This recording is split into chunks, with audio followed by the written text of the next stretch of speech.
Hi cohort. So this is going to be a video about how to do problem number 13 from the homework set. So let me try to figure out how to make this bigger. Just 1 second so we can see it a little better. Okay. So here's problem 13.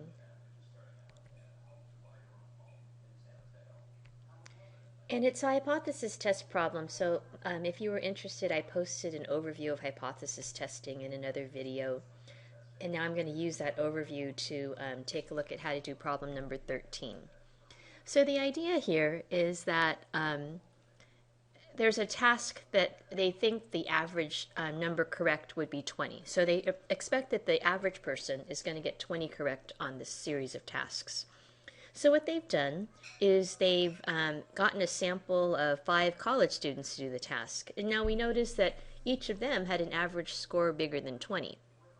So the question that we're interested in asking, and here it is in the last sentence, it says, you wish to determine whether such subjects do better on the average than expected by just guessing.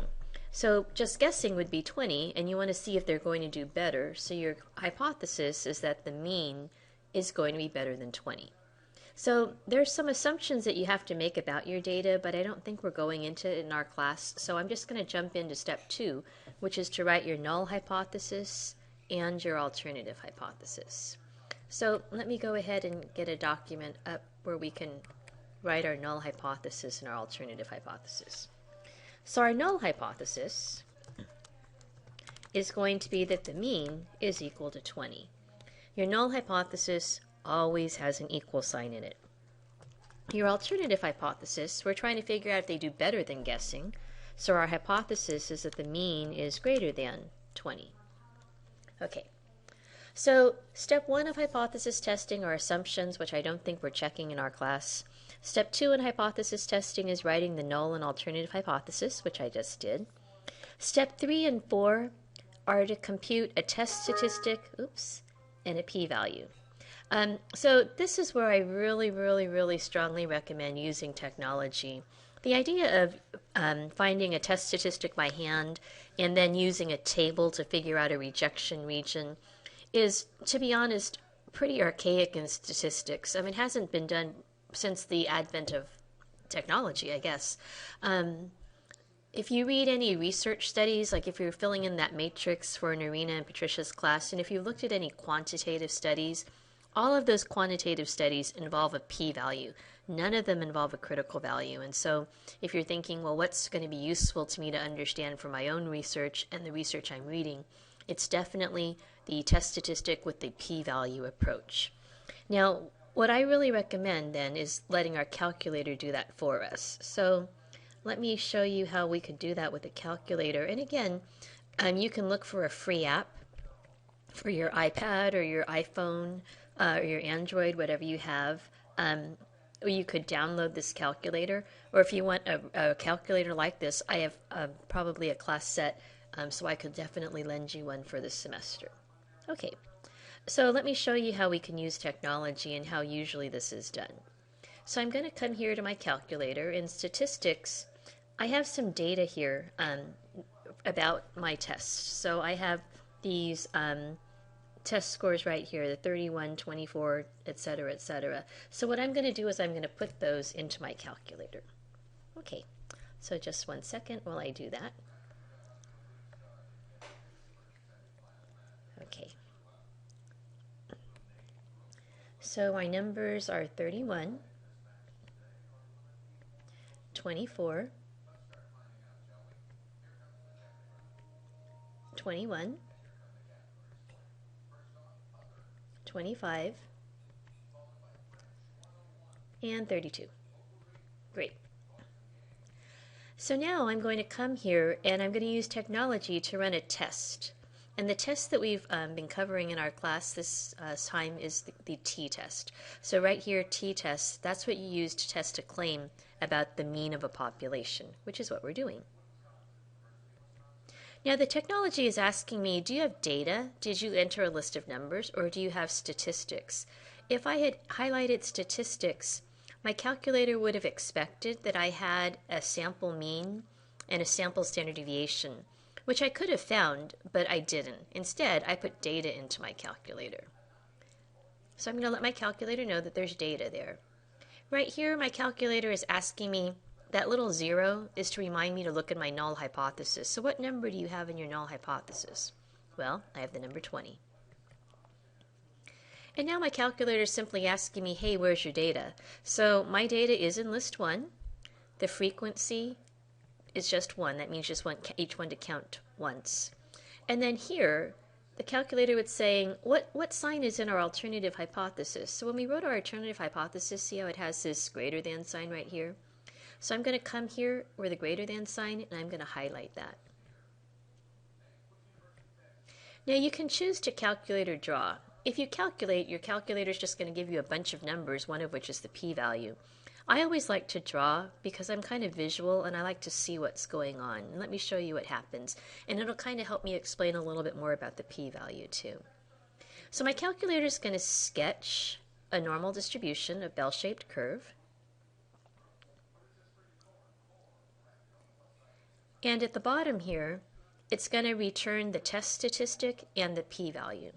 So the test statistic, that's that formula that you may have seen in the book. We may have done it in class.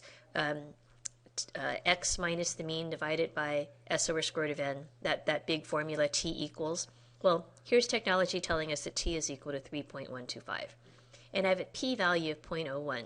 So what does that mean? See, here is the center. And this is a picture of what it would look like if the mean was really 20.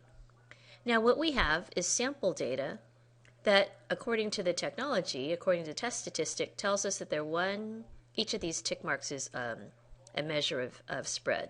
So the test statistic says I'm 3.1 measures of spread away from my mean. So 1, 2, 3, and a little bit. See how there's a tiny, tiny, tiny bit of shading there?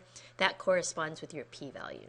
So if you had a test statistic in here, like around the middle here somewhere, that would not be unusual.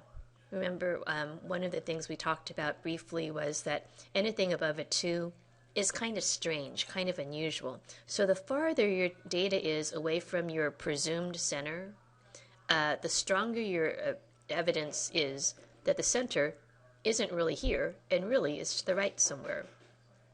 So the p-value is tiny. The p-value is small. That means it's very unlikely that the mean is here.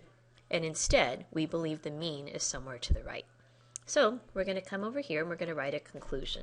Since our p-value is small, and again, what's small? Usually the cutoff is 0.05. So anything lower than a 0.05 is usually considered pretty strong evidence against the null hypothesis. So we're going to reject our null hypothesis. And what does that mean in plain English? That means we believe that H8 is true. So evidence suggests the mean is greater than 20.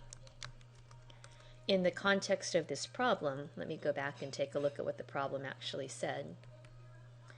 It says, do we have evidence whether the subjects do better on average than expected by guessing? And the answer is yes. The subjects do better on average than guessing. Okay, so that's an example of a hypothesis test start to finish. Again, it's writing your null hypothesis and alternative hypothesis, and you get that from the problem the way it's written. You turn, I recommend, all the data over to some kind of technology, whether it's an app on your phone, an app on your iPad, or a calculator. It'll return for you a test statistic and a p-value. And you make your decision about the null hypothesis based on this p-value. I really, no one ever uses a table anymore. If you want to know, well, how does this match up with the table approach? What the table approach was do, it would establish some kind of cutoff over here. And based on whether your test statistic, the 3.12, was on the right of that cutoff or on the left of that cutoff, you would determine whether or not to reject your null hypothesis. But really, if you look at all of the literature, any of the literature you're reading, they always return a p-value instead. So based on the p-value, since the p-value is small, we rejected our HO.